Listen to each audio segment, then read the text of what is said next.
Hello everyone, सबको राम राम नमस्कार। आज बात करेंगे जो प्रेसिडेंट से रिलेटेड आर्टिकल है ना, उनको कैसे याद रखा जाए। 52 से लेके 62 तक होते हैं, लेकिन इनको याद रखना बड़ा मुश्किल होता है, थोड़ा कंफ्यूजिंग है। तो आज ऐसा सॉल्यूशन बताऊंगा, ऐसा रामबाण बताऊंगा, ऐसी ट्रिक बताऊंगा कि जिंदगी भर नहीं भूलोगे। बस जो बताऊंगा ना, एक बार उस डायलॉग को अपने दोस्तों पे 3-4 बार मार देना, भूलोगे नहीं पूरी जिंदगी। ठीक है, तो इसके बारे में बात करते हैं। आज पहले देख लेते हैं एक बार आर्टिकल को, थोड़ा सा ओवरव्यू ले लेते हैं, उसके बाद बात करेंगे। तो बात करते हैं 52 से शुरू होता है। पार्ट 5 है ना जो हमारे उस कॉन्स्टिट्यूशन का, पार्ट 5 में शुरू होता है अपना। पार्ट 4 में डीपीएसपी होता है, तो पार्ट 5 में शुरू होता है हमारा आर्टिकल 52। तो 52 से लेकर 62 तक हमारे प्रेसिडेंट से रिलेटेड स्पेसिफिक आर्टिकल हैं। ठीक है, तो इनको याद रखना जरूरी है, ये एग्जाम में पूछे जाते हैं। बिल्कुल डायरेक्ट दिया जाता है और आंसर देना होता है आपको। तो एक बार ओवरव्यू लेते हैं, फिर ट्रिक बताता हूँ बहुत ही जबरदस्त। ठीक है, तो देखो, आर्टिकल जो 52 है ना, शुरुआत हो रही है तो किससे शुरुआत हो रही है? प्रेसिडेंट से शुरुआत हो रही है। तो they shall be president of India, ये आर्टिकल 52 बोलता है हमारा। ठीक है, ध्यान से देखना बस, आराम से।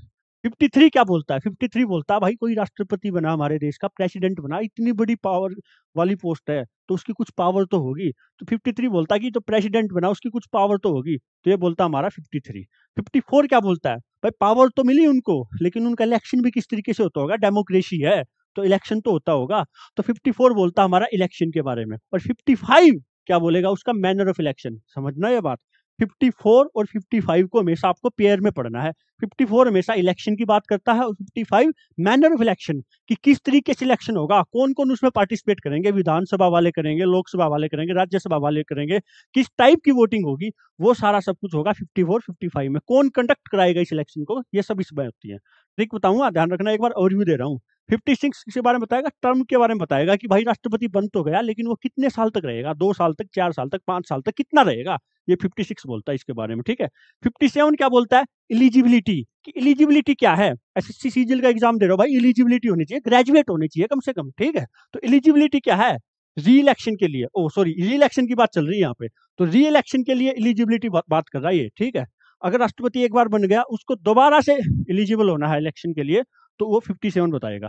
58 और 59 बात करता है क्वालिफिकेशन और कंडीशंस के बारे में, कि 58 क्वालिफिकेशन के बारे में बात करेगा, 59 कंडीशंस के बारे में बात करेगा, कि राष्ट्रपति का ऑफिस होल्ड करने के लिए क्या कुछ कंडीशन है। एक कंडीशन तो जैसे यही होती है कि भाई कोई प्रॉफिट वाला ऑफिस नहीं होना चाहिए, लाभ के पद पे नहीं होना चाहिए। तो ये सारी बातें 59 में है। फिर 60 ओथ, जो राष्ट्रपति बनता है उसको ओथ लेनी होती है, तो उसके बारे में जिक्र 60 में। 61 में क्या होगा? 61 में होगा procedure for impeachment of the president. Last में हमारा ये आता है कि जो राष्ट्रपति बन गया उसको इम्पीच कैसे कर सकते हैं, उस पर महाभियोग चलता है, उसको हटाया कैसे जा सकता है भाई अगर सच में कुछ गलत काम करने लगा तो। ठीक है, तो 61 है। तो ये पूरा ओवरव्यू था, एक बार देख लो इसको। फिर याद करने की एक बढ़िया ट्रिक बताता हूँ। ठीक है, तो ये आर्टिकल है, डायरेक्ट सारे आर्टिकल पूछे हैं एसएससी के एग्जाम में सारे। पहले क्या होता था कि 61 पूछ लेता था, फेवरेट होता था 61। अब भी फेवरेट है, पूछ लेते हैं, लेकिन अब क्या है कि थोड़ा डिटेल में पूछने लगा टीसीएस, तो उसकी वजह से 56 भी पूछ लेता है, 59 भी पूछ लेता है। 59 तो भाई मैंने जो एसएससी सीजीएल 2024 की 9 सितंबर वाली पहली शिफ्ट की एनालिसिस कराई है ना, जो वीडियो डाली है मैंने, उसमें 59 की एग्जैक्ट 4 स्टेटमेंट वाला क्वेश्चन आया है। ठीक है, तो अब डिटेल में थोड़ा पूछने लगा है, तो डिटेल में पढ़ना भी पड़ेगा, तो अच्छे से एनालिसिस करके बताऊंगा और चीजें भूलोगे नहीं, ऐसे बताऊंगा। अब बात करते हैं ट्रिक के बारे में। देखो, ट्रिक बड़ी बढ़िया सी है, थोड़ा सा एक बार ध्यान से सुनना और 3-4 बार अपने दोस्तों पे इसको अप्लाई करना या डायलॉग मारना, अपने आप ही बोलना, अपने आप ही याद रहेगी, पूरी जिंदगी नहीं बोलोगे। तो देखो भाई, थोड़ा सा बैकग्राउंड बताता हूँ ट्रिक का। ट्रिक क्या है कि एक भाई, एक मेरा दोस्त है, चलो रामू एक मेरा दोस्त है, वो क्या है कि कॉलेज में उसका नया नया एडमिशन हुआ है, नई नई बाइक मिली है भाई, और उसके बाद बाइक मिल गई, और फिर कॉलेज में भाई प्रेसिडेंट के इलेक्शन होने हैं, प्रधानी के इलेक्शन होने हैं, तो बाबू के पास जाता है। बाबू को बोलता है, बाबू प्रधान बनूंगा, थोड़ा पैसे देना, 10-15 लाख, थोड़ा इलेक्शन में खर्चा होगा। अच्छा, उसका बाबू भी देसी है भाई, तो यही एक पूरा बेस है। उसका बाबू उसको क्या बोलता है, उसके पिताजी उसको क्या बोलते हैं, यही एक ट्रिक है। उसका बाबू बोलता है अपने बेटे को, जैसे हरियाणवी में तो बाबू सीधा चढ़ के बोलता है हमारे हरियाणा में, तो पूरा धमका के बोलेगा, बोलता ओ प्रधान, ऐसे बोलता है, ओ प्रधान, पावर के लिए इलेक्शन लड़ना तेरे को, पावर के लिए इलेक्शन लड़ना तेरे को, मैनर्स कोई है नहीं, तेरा ईक्यू एकदम जीरो है, बट्ठा गोल है तेरा, तेरा ईक्यू एकदम जीरो है बेटा, ये राजनीति वाला काला कोट फ्री में नहीं मिलता। बात आई समझ में? एक बार और रिपीट करो इस बात को, ओ प्रधान, पावर के लिए इलेक्शन लड़ना तेरे को, पावर चाहिए भाई लोंडे को इस उम्र में, पावर के लिए इलेक्शन लड़ना तेरे को, तेरे मैनर्स बिल्कुल नहीं है, मैनर्स कोई नहीं है, तेरा ईक्यू एकदम जीरो है बेटा, ये राजनीति वाला काला कोट फ्री में नहीं मिलता। ये ट्रिक है, ये याद रखनी है, काम हो गया अपना। 2-3 बार बोलोगे भूलोगे ही नहीं भाई, ये तो बहुत सिंपल सेंटेंस है, कैजुअल लाइफ में होने वाला, यूज होने वाला सेंटेंस है, ठीक है। तो देखो अब, ओ प्रधान, पी से हमारा क्या बनता है, ओ प्रधान, मतलब आर्टिकल 51 हमारा क्या बोलता है, 52 से शुरू होता है, सॉरी 52 से शुरू होता है, और 52 से शुरू होता है हमारा, president, they shall be president of India, याद रखना, अब बिल्कुल रिलेट करते जाना जो मैंने बताया था अभी, they shall be president of India, article 52 बोलता है, प्रेसिडेंट में ना तो उसकी पावर भी होगी कुछ, ओ प्रधान, पावर के लिए इलेक्शन लड़ना है तेरे को, तो 53 क्या हो गया, उसकी पावर के बारे में बात करेगा। 54 किसके बारे में बात करेगा, प्रेसिडेंट है जो, उसके इलेक्शन के बारे में बात करेगा। 54 पावर के लिए इलेक्शन लड़ना है तेरे को, मैनर्स कोई है नहीं तेरे में, तो मैनर्स की बात करेगा, मतलब मैनर्स ऑफ इलेक्शन, जो इलेक्शन को लड़ने का तरीका 55 बोलेगा।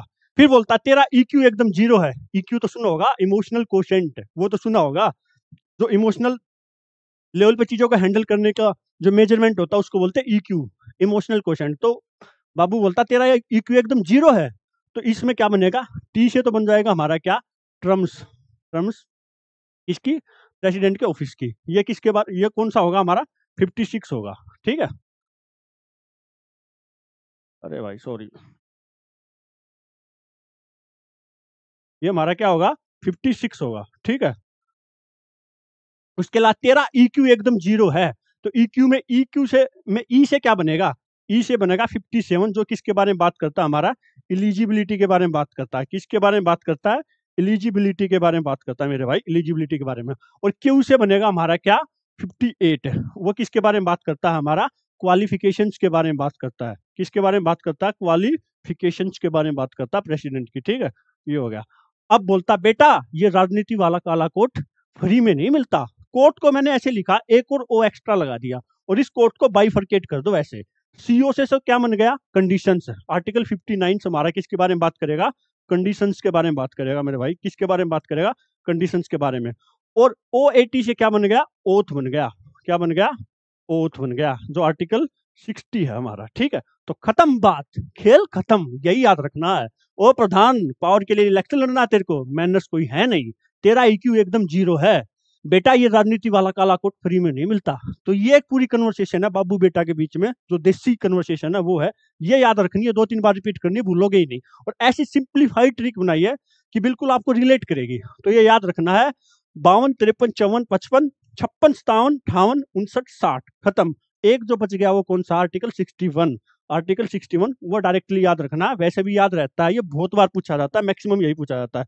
आर्टिकल 61 ये किसके बारे में बात करता है, राष्ट्रपति की इम्पीचमेंट के बारे में बात करता है, ठीक है। ये सिंपल ट्रिक थी, 2-4 बार बोल लोगे खत्म हो जाएगा भाई गेम, याद रहेगी, ठीक है। लिख के देख लोगे तो फिर तो बिल्कुल ही नहीं बोलोगे। अब आगे बात करते हैं, थोड़ा क्वेश्चन बता देता हूँ इससे रिलेटेड, जो क्वेश्चन पूछे हुए हैं।